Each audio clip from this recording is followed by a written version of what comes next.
This channel does not promote any violent, harmful, or illegal activities. All content provided by this channel is meant for an educational purpose only. আমি chairperson, আমি 10 বছর দল চালাবো। পূর্ব মেদিনীপুরের বিধায়ক নেতাদের ইঙ্গিতপূর্ণ বার্তা মমতার। কাঁথি সমবায় ব্যাংক নিয়ে বৈঠকে ফোনে বার্তা তৃণমূল নেত্রীর। UEM Jaipur is a perfect target for prospective students aspiring for good jobs, good education with future-ready skills. দলের রাশ তাঁরই হাতে।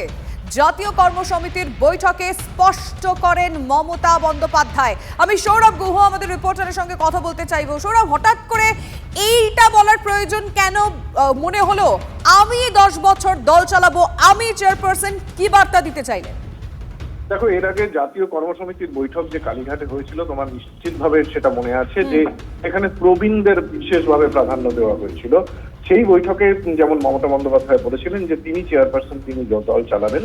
এর পরবর্তী সময়ে বিধানসভায় বিধায়কদের নিয়ে আবারও বসেছিলেন রাজ্যের মুখ্যমন্ত্রী মমতা বন্দ্যোপাধ্যায়। সেখানেও কিন্তু বলেছিলেন তিনি যে আমি এবং বক্সিদার দল দেখে নেব, অর্থাৎ দল দেখে নেওয়ার ব্যাপারে যে প্রবীণদের প্রাধান্য দিচ্ছেন তিনি। মাঝখানে আমরা জানি যে দলের জেনারেল সেক্রেটারি, সর্বভারতীয় সাধারণ সম্পাদক অভিষেক বন্দ্যোপাধ্যায় দলের শেষ কথা, এমনটা নিয়েই আলোচনা হচ্ছিল। সেই জায়গা থেকে দাঁড়িয়ে মমতা বন্দ্যোপাধ্যায়ের এই বক্তব্যগুলো ছিল অত্যন্ত তাৎপর্যপূর্ণ।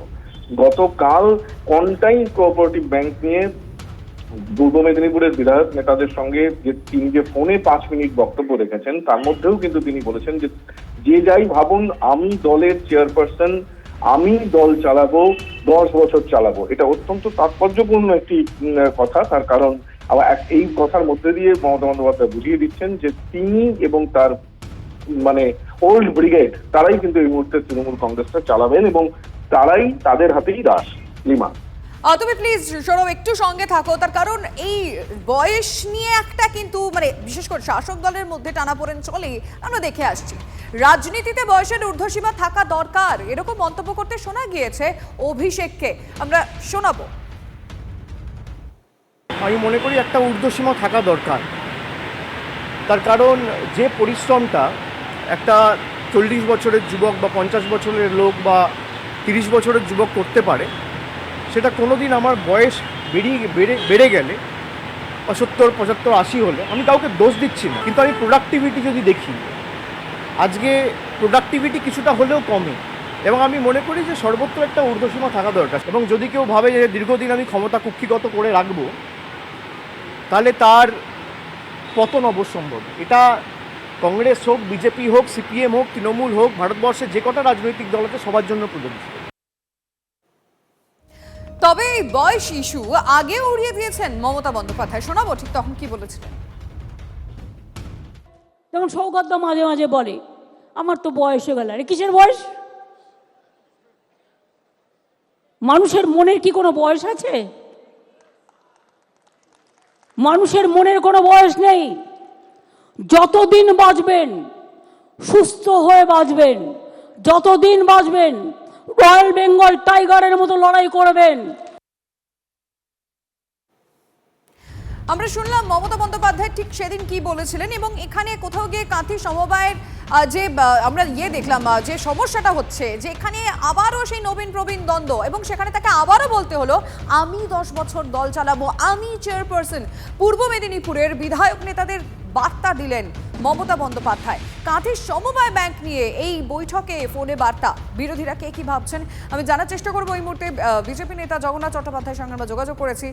জগন্নাথ বাবু, আপনি কিভাবে দেখছেন যে কাঁথি সমবায় ব্যাংকের যে বৈঠকে আবারও তৃণমূল নেত্রীকে বলতে হলো এই একই কথা, আমি চেয়ারপারসন, 10 বছর আমি দল চালাবো? আপনি কিভাবে দেখেন?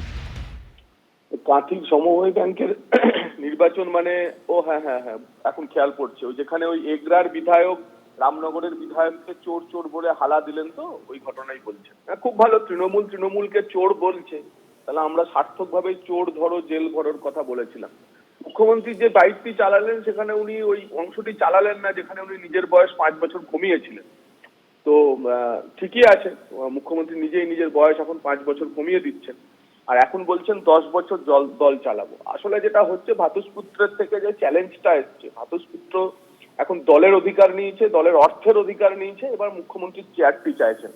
মুখ্যমন্ত্রী তাকে দল দিয়েছিলেন, দলের অর্থ তোলার অধিকার দিয়েছিলেন না, তোলাবাজির অধিকার দিয়েছিলেন, কিন্তু মনে হয় চেয়ারটি দিতে চান না। বিরোধ সে নিয়েই, তাই হয়তো এ নিয়ে রাজনীতির কোনো আলোচনা এ প্রসঙ্গে আসে না। নিহাতি পারিবারিক ঝগড়া, ক্ষমতা দখল। ধন্যবাদ আপনাকে। আমরা কথা বললাম জগন্নাথ চট্টোপাধ্যায়ের সঙ্গে। সিপিএম কি ভাবছে জানার চেষ্টা করি, কারণ এই মুহূর্তে আমরা সুজন চক্রবর্তীর সঙ্গে টেলিফোন লাইনে যোগাযোগ করেছি। সুজন বাবু, এর আগে কর্মসমিতির বৈঠকে বলতে শুনেছিলাম আমরা, মমতা বন্দ্যোপাধ্যায় বলেছিলেন আমি চেয়ারপারসন, আমি যা বলবো সেটা শুনতে হবে, পরিষ্কার বার্তা সেদিন গিয়েছিল। আর এখন যখন এই কাঁথির সমবায় ব্যাংক নিয়ে এত একটা দোলাচল চলছে, সমস্যা চলছে, সেই বৈঠকেও তিনি এই একই বার্তা দিলেন। হঠাৎ করে আবারও কেন তাকে এই কথা বলতে হচ্ছে, আপনি কিভাবে দেখছেন? দেখুন, মুখ্যমন্ত্রী যে দলে আনচ্যালেঞ্জড সবাই যেটা জানেন, আসলে যে উনি আনচ্যালেঞ্জড নন এইটা উনি বুঝে গেছেন বলে সবাইকে বার্তা দিচ্ছেন আমি আনচ্যালেঞ্জড। আমরা তো বরাবরই বলি একটাই পোস্ট, বাকি সব ল্যাম্প পোস্ট। একজনই দলের নেত্রী, সুপ্রিমো, মুখ্যমন্ত্রী, স্বাস্থ্যমন্ত্রী, পুলিশ মন্ত্রী, ভূমিমন্ত্রী, জেলা সভাপতি, অল এমএলএ সবই তো একজন। ফলে উনি সেটা যেহেতু দলের মধ্যে প্রশ্ন উঠেছে নানাবিধভাবে সবাই বুঝতে পারছেন। আর প্রতিদিন যা চলছে তৃণমূলে, এক্স ওয়াই কে খুন করছে, ওয়াই এক্স কে খুন করছে, তারপরে থেতলে মারছে, তারপরে শুট আউট হচ্ছে, এটা যে মানুষ এবং সবাই বুঝে গেছে যে আসলে দলেও কোনো কন্ট্রোল কারুর নেই। উনি বোঝাবার চেষ্টা করছেন অন্য কারুর তো নেই বটেই, একমাত্র আমার কন্ট্রোল। উনি ওনার দল ওনার কন্ট্রোলে চালাবেন, তাতে তো আমাদের কারোর কিছু ভাববার ব্যাপার নেই। পার্টি হিসেবে আমাদের মনোভাবের কি কারণ আছে? শুধু উনি দলটাকে ভালো করে চালান। প্রতিদিন দলের মধ্যে যে পরিস্থিতি তৈরি হচ্ছে, যেহেতু শাসক দল, সমাজে তার প্রতিফলন খুবই খারাপ হচ্ছে, এইটা কখনো গ্রহণ করা যায় না। এটা রাজ্যের জন্য বিপজ্জনক হচ্ছে, তৃণমূল দলের জন্য যা হচ্ছে সেটা ওরা বুঝবে। ধন্যবাদ আপনাকে। আমরা কথা বললাম সুজন চক্রবর্তীর সঙ্গে। কিন্তু 2036 সালেও মুখ্যমন্ত্রী থাকবেন মমতা বন্দ্যোপাধ্যায়, ঠিক এই কথাই কিছুদিন আগে বলেছিলেন কুণাল ঘোষ। শুনবো কি বলেছিলেন। 2023 সালে মুখ্যমন্ত্রী মমতা বন্দ্যোপাধ্যায় ক্রমশ আরো জনপ্রিয় হয়ে উঠছেন। 2036 সালে লিখে রেখে দিন, এই শুভেন্দু অধিকারী মাথার চুল উঠে যাবে, চুল ছিঁড়তে ছিঁড়তে, সেদিন বাংলার মসনদে মুখ্যমন্ত্রী থাকবেন অভিষেক বন্দ্যোপাধ্যায়।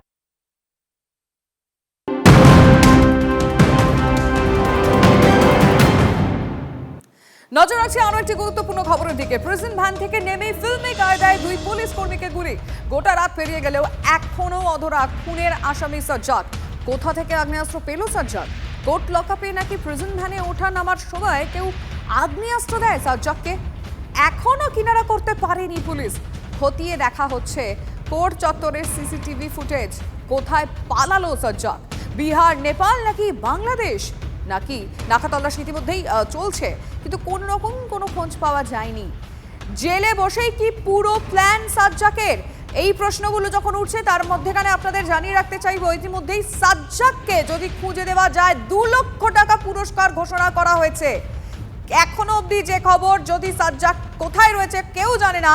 কেউ যদি সাজ্জাককে খুঁজে দিতে পারে তাহলে 2 লক্ষ টাকার পুরস্কার ঘোষণা করা হয়েছে। কিন্তু কিভাবে এরকম একটা পরিকল্পনা করতে পারলো সাজ্জাক? মানে জেলে বসেই কি পুরোটা পরিকল্পনা করেছিল? সাজ্জাককে ধরতে 2 লক্ষ টাকা পুরস্কার ঘোষণা করা হয়েছে পুলিশের তরফ থেকে, এবং টোটালটা যেটা ঘটেছে ঘটনাটা ফিল্মি কায়দায়। রায়গঞ্জের এই জেলা সংশোধনাগারেই বিচারাধীন বন্দী ছিল ওই সাজ্জাক আলম। তাকে ইসলামপুর মহকুমা আদালত থেকে রায়গঞ্জ জেলা সংশোধনাগারে আনার সময় কিন্তু এই গুলি চালানোর ঘটনা ঘটে, যেমনটা অভিযোগ উঠে আসছে। পুলিশের তদন্তকারীরা তারা কিন্তু মনে করছেন ওই দুষ্কৃতির সঙ্গে, অর্থাৎ ওই অভিযুক্তের সঙ্গেই আগ্নেয়াস্ত্র ছিল। কিন্তু কিভাবে সেই অভিযুক্ত আগ্নেয়াস্ত্র পেল, তার কাছে সেই আগ্নেয়াস্ত্র এলো কোথা থেকে? এখন এই সমস্ত প্রশ্নই কিন্তু যথেষ্টই ধোঁয়াশা দেখাচ্ছে পুলিশের তদন্তকারীদের সামনে। তদন্তকারীদের আধিকারিকরা মনে করছেন এই কাণ্ড ঘটানোর পরে ওই অভিযুক্ত বাংলাদেশে পালিয়ে যায়নি তো, বা পার্শ্ববর্তী বিহার বা নেপালে পালিয়ে যায়নি তো? সাধারণ মানুষের নিরাপত্তার দায়িত্ব যেই পুলিশের ওপর, সেই পুলিশই আজ নিরাপত্তাহীনতায়। এই ঘটনার পর বেশ কয়েক ঘন্টা কেটে গেলেও এখনো কেন পুলিশ তাকে ধরতে পারল না? এতে পুলিশের ভূমিকা নিয়ে কিন্তু প্রশ্ন থাকছেই। ক্যামেরায় বিশ্ব উপলকের সঙ্গে রূপক, TV9 বাংলা, উত্তর দিনাজপুর। এরকম একটা ঘটনা নিয়ে এক্সপার্টরা কি মনে করছেন অবশ্যই জানার চেষ্টা করবো। আমরা এই মুহূর্তে টেলিফোন লাইনে যোগাযোগ করেছি প্রাক্তন পুলিশ কর্তা অরিন্দম আচার্যের সঙ্গে। অরিন্দম বাবু, আপনার অভিজ্ঞতা দিয়ে যদি একটু বলেন যে একজন আসামি এভাবে একটা আগ্নেয়াস্ত্র নিল এবং তারপরে এভাবে ফিল্মি কায়দায় পালিয়ে গেল, কখন কিভাবে পরিকল্পনা করে সেটা এক্সিকিউট করতে পারে? এটা হচ্ছে স্কোয়াড পার্টি সম্পূর্ণ ব্যর্থতা। আমরা যে সমস্ত ডাকাতদের পাঠাতাম বা ধরুন ড্রাগ অ্যাডিক্টেড যারা নাকি সেলসম্যান তাদের পাঠাতাম, তাদেরকে ইনস্ট্রাকশন দেওয়া হতো ভালোভাবে বডি সার্চ করা, গাড়িতে তোলার সময় এবং নামাবার সময়, তোলার সময় নামাবার সময় গাড়ি বডি সার্চ করা। আপনি দেখুন যে আজকে যে একটা কোর্টে পর্যন্ত, রায়গঞ্জ কোর্টে তাকে বিচারাধীন ছিল, তাকে ইসলামপুর মহকুমাতে তোলা হয়। ওখান থেকে ফেরার পথে আপনি ভাবুন শুধু যে কোর্টে পর্যন্ত তোলা হয়েছে এবং তারপরে গাড়িতে ওঠার পরে সে বাথরুম পেয়েছে বলে, আপনি বলুন তো এই রকম হিনিয়াস ক্রাইম যারা করে তাদের হ্যান্ডকাপ পর্যন্ত পরাবার জন্য অর্ডার নেই, কারণ হিউম্যান রাইটস একটা গাইডলাইন দিয়েছে। কিন্তু সেটা কজন পুলিশ অফিসার আছে যে জানেন ভেরি ইমার্জেন্সি সিচুয়েশন, যদি সিচুয়েশন এমন হয় তাহলে কোর্ট থেকে পারমিশন নিয়ে হ্যান্ডকাপ পরিয়ে পর্যন্ত নেওয়া যায়, কোমরে দড়ি বেঁধে পর্যন্ত নেওয়া যায়। কজন পুলিশ অফিসার এই আইনটা জানে হিউম্যান রাইটস বলেছে আজকে হ্যান্ডকাপ পরাতেও যাবে না? আপনি বলুন যে 2019 আমি দেখলাম করণদিঘি একজন পোল্ট্রি ফার্মের মালিককে মার্ডার করে দিয়েছে। সেই কেসে আজকে শুনুন, আইন আছে, প্রয়োগ নেই, প্রয়োগ আছে, শাস্তি নেই। দুষ্কৃতীদের হত্যা করা শুধু নয়, পুলিশকে গুলি করার এক মহোৎসব সহ উদ্দাম নৃত্য শুরু হয়েছে বাংলায়। আমি তো ভাবতে পারছি না যে জঙ্গলে পশুদের মধ্যেও কিছু নিয়ম নীতি আছে, রীতিও থাকে। আজকে এখানে যে যেরকম খুশি পারছে, এটার একমাত্র কারণ আমি বলতে পারি সেটা হচ্ছে গিয়ে পুলিশের আজকে যারা ঊর্ধ্বতন কর্তৃপক্ষ আছে তাদের আজকে লাগাম হারা, আজকে ওদেরকে মানে কোনো দায়িত্ব নেই। আমার মনে হচ্ছে একটা মার্ডার কেসের আসামি, তাকে পর্যন্ত ইনস্ট্রাকশন দিচ্ছে না যে নামার এবং ওঠার পরে তার বডিটা চেক করা, ওয়ারিং অ্যাপারেল সেগুলোকে চেক করা। এগুলো আমরা অ্যাজ অফিসার ইনচার্জ আমরা করেছি, কিন্তু আজকে এই যে ব্যর্থতাটা, ধরুন আজকে তাকে সাসপেন্ড করবে, আজকে ওসিকে কিছু বলা হবে, কিন্তু মূল ব্যাপারটা আপনাদের চিন্তা করতে হবে যে এই জায়গাটা কেন ব্যর্থতা হচ্ছে, কেন আজকে তারা আজকে বিশেষ করে মার্ডার কেসের আসামিদের পর্যন্ত আজকে এত রিল্যাক্সেশন দেওয়া হচ্ছে। কোর্টে হাজির হওয়ার পরে সেই আসামি বেরিয়ে বলছে আমি বাথরুমে যাব, এবং বাথরুমে নিয়ে যাওয়ার পরে ফেরার পথে তাকে গুলি করে দিচ্ছে। ভাই, আমরা জীবনে এই আমরা 38 বছর চাকরি করেছি, এত বড় বড় আসামি ধরেছি, এত হিনিয়াস ক্রাইম আমরা অ্যাটেন্ড করেছি, এত হররস অফ ওয়ারে আমরা জীবন দিয়ে লড়াই করেছি, এইরকম দৃশ্য আমরা দেখিনি। অনেক ধন্যবাদ আপনাকে। অর্থাৎ এখানে পুলিশের যে চরম একটা ব্যর্থতা ছিল সেটা পরিষ্কার হয়ে গেল এই ঘটনায়। ঠিক ঘটনা নয়, খারাপ ঘটনা।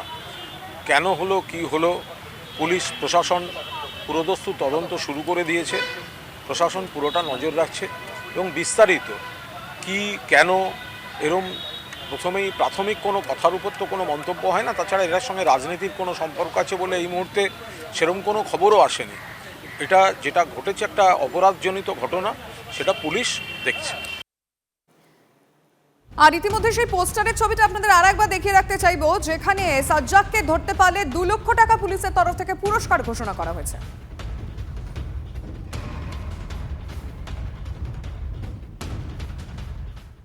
এবার আসলে একটু গলফ গ্রিনে নজর রাখি, কারণ সেখানে তরুণী খুনের চাঞ্চল্যকর মোড়। পুলিশের জালে মূল অভিযুক্ত নিহত তরুণীর ভাইপো। হরিদেবপুর থেকে সাবির আলীকে গ্রেফতার করে পুলিশ। 10,000 টাকা ধার চেয়ে না পাওয়ায় খুনের অভিযোগ। অপমান করলে আগে ছুরি দিয়ে তাকে কোপায় অভিযুক্ত। জেরায় খুনের কথা স্বীকার অভিযুক্ত সাবির আলী। অপমান সহ্য করতে না পেরেই খুন, জেরায় স্বীকার করে অভিযুক্ত। গল্ফগ্রিন থানা থেকে ঠিক 100 মিটার দূরেই কিন্তু এই ফ্ল্যাটের একতলায় নাফিসা নামে এক মহিলা দেহ উদ্ধার হয় রক্তাক্ত অবস্থায়। এবং স্থানীয় সূত্র এবং প্রতিবেশী সূত্র থেকে যেটা জানা যাচ্ছে, এই নাফিসা একটি দোকানে কাজ করতো। গতকালকের তার মা তাকে অনেকক্ষণ ধরে খুঁজে পাচ্ছিল না। বিভিন্ন জায়গায় খোঁজার পরে তার প্রতিবেশী এবং তার বাড়ির লোক যখন তার ঘরে ঢোকে, তখন দেখা যায় যে এই নাফিসা নিজের খাটের নিচে রক্তাক্ত অবস্থায় পড়ে রয়েছে। এবং ইতিমধ্যেই কিন্তু সাব্বির নামে একজন ব্যক্তিকে অ্যারেস্ট করা হয়েছে। এবং যেটা জানা যাচ্ছে সম্পর্কে সে নাফিসার দাদার ছেলে, এবং টাকা পয়সা লেনদেন নিয়ে একটা গণ্ডগোল হয়েছিল এই ঘরের মধ্যে, এবং তারপরে হাতাহাতি, এবং পরবর্তীকালে নাফিসাকে ধারালো অস্ত্র দিয়ে খুন করে এই সাব্বির। এবং ইতিমধ্যেই কিন্তু পুলিশের তরফ থেকে এই সাব্বিরকে অ্যারেস্ট করে জিজ্ঞাসাবাদ করা হচ্ছে কী কারণে সে মারলো, এর পিছনে আর কোনো কারণ রয়েছে কিনা। এবং এই মুহূর্তে কিন্তু আমরা সেই জায়গায় দাঁড়িয়ে রয়েছি। ইতিমধ্যেই কিন্তু পুলিশের লোকজন কিন্তু সেই জায়গাটা ঘিরে রেখেছে। এই খুনের পিছনে শুধুমাত্র টাকা সংক্রান্ত বিষয় রয়েছে না অন্য কোনো বিষয় রয়েছে, গোটা ঘটনা খতিয়ে দেখছে গল্ফগ্রিন থানার পুলিশ। ক্যামেরায় বিনোদের সঙ্গে সৌভিক সরকার, TV9 বাংলা। কাল দেখেন, তার আগের দিন লাস্ট কবে দেখেছেন ওকে? এমনি রাস্তায় আমি দেখেছিলাম ফোনে কথা বলতে। কবে? মানে ওই 1-2 দিন হবে, পরশুদিন মনে হয়। কোনো আওয়াজ পেয়েছিলেন? চেঁচামেচি হচ্ছে? কিছুই পাইনি। তো থাকেই না বেশি, রাতের দিকে থাকে না ওরা, মানে বেশি থাকেই না। মা আর মেয়ে তো, ওরা বেশি থাকেই না, কখনো কখনো আসে কখনো চলে যায়। কালকে মা কি জিজ্ঞেস করছিল বা খোঁজ কালকে করছিল? ওই তো ওর মা মানে 5টার পরে, মানে 6টার কিছু আগে আগেই আমাকে জিজ্ঞেস করছে আমার মেয়েকে দেখেছিস? আমি না, আমি দেখিনি। ব্যাস তারপরেই শোনা গেল মানে এই ব্যাপার হয়েছে। নিজের বাড়িতে আক্রান্ত অভিনেতা সাইফ আলী খান। সাইফের উপর ধারালো অস্ত্র নিয়ে হামলা, লীলাবতী হাসপাতালে ভর্তি অভিনেতা। অস্ত্রোপচার হয়েছে তার। এখনো অবধি সাইফ আলী খান কেমন আছেন? অবশ্যই কুয়ালি আমরা তদন্তের দিকটাও জানতে চাইবো। আমাদের রিপোর্টার সুশোভন মুখার্জি রয়েছেন টেলিফোন লাইনে। সুশোভন, যে প্রশ্নগুলো উঠে আসছে, যে অ্যাপার্টমেন্টে সাইফ আলী খান থাকে আমরা জানি সেটা বান্দা পুলিশ স্টেশনের খুব কাছে অ্যাপার্টমেন্ট, 24/7 সেখানে সার্ভেলেন্স আছে, নাইট গার্ড আছে, সিসিটিভিতে মোড়া পুরো অ্যাপার্টমেন্ট, এবং যেটা জানা যাচ্ছে যে সাইফের যে ফ্ল্যাট সেখানে ডিজিটাল লক। তাহলে কিভাবে এই যে অজ্ঞাত পরিচয় ব্যক্তি সেই ফ্ল্যাটে প্রবেশ করলেন? কেননা যেটা মুম্বাই পুলিশ সূত্রে যেটা জানা যাচ্ছে যে সাইফের যিনি ছোট ছেলে, তার ঘরে প্রথম তার যে মেট তিনি দেখতে পান যে একজন অজ্ঞাত পরিচয় ব্যক্তি, এবং তাকে দেখে তিনি চেঁচিয়ে ওঠেন, এবং তারপরে কিন্তু সাইফ নেমে আসেন এবং তিনি রিয়াক্ট করেন, তারপরে তাকে ছুরির আঘাত করা হয়। কিন্তু প্রশ্ন হচ্ছে কি উদ্দেশ্যে তিনি গেছিলেন যে ছোট ছেলের ঘরে ঢুকেছিল যে অজ্ঞাত পরিচয় ব্যক্তি, সেটাই খোঁজার চেষ্টা করছে। এবং যেটা মুম্বাই পুলিশ যেটা প্রাথমিকভাবে মনে করছে যে ভেতরে কোনো লোক থাকতে পারে, না হলে কোনো অজ্ঞাত পরিচয় ব্যক্তির পক্ষে এতগুলো সিকিউরিটি এড়িয়ে, কারণ আমরা জানি যে অ্যাপার্টমেন্টে তিনি থাকেন সেই অ্যাপার্টমেন্টে কিভাবে, যেটা আমি আগেও বলছিলাম যে কতটা কড়া নিরাপত্তায় মোড়া, সেই নিরাপত্তা এড়িয়ে কিভাবে তিনি পৌঁছে গেল অজ্ঞাত পরিচয় ব্যক্তি সেই ঘরে, সেটাই খোঁজার চেষ্টা করছে। তবে যেটা তুমি বললে যে কিছুক্ষণ আগেই সাইফের যে সার্জারি সেটা শেষ হয়েছে, এখন তিনি কিছুটা ভালো আছেন। কিন্তু ঘুরে ফিরে যেটা মুম্বাইতে আমরা দেখেছিলাম, প্রথমে সলমান খান, তারপর আজকে সকালে যে ঘটনা ঘটলো সাইফ আলী খানের, যেটা ভোর রাতে যে ঘটনা ঘটেছে, সেটা কিন্তু সবাইকে বিচলিত করেছে। যদিও যে করিনা কাপুর, তার যে স্ত্রী এবং অন্য যে 2 সন্তান তারা কিন্তু ভালো আছেন। যেটা প্রাইমারিভাবে মনে করা হচ্ছে যে অজ্ঞাত পরিচয় ব্যক্তি কিন্তু প্রথমে প্রবেশ করেছিল জাহাঙ্গীর, যে তার যে ছোট ছেলে তার ঘরে, এবং সেখানেই কিন্তু তার যে মেট তিনি দেখতে পান এবং তারপরই নেমে আসে। ফলে এই প্রশ্নটাই এখন ভাবাচ্ছে যে কিভাবে পৌঁছে গেল। মুম্বাই পুলিশ তদন্ত করে দেখছে। তবে প্রাইমারি যেটা মুম্বাই পুলিশের ধারণা যে ভেতরের লোক জড়িত থাকতে পারে। লিমা, ধন্যবাদ সুশোভন। एक्टर सैफ अली खान को उनका लीलावती हॉस्पिटल में ट्रीटमेंट शुरू है एंड इसमें जो आरोपी है उनको ढूंढने काम शुरू है, इन्वेस्टिगेशन चल रही है। स्टाफ पे हमला हुआ है, वो लेडी ठीक है, उनका ट्रीटमेंट चल रहा है।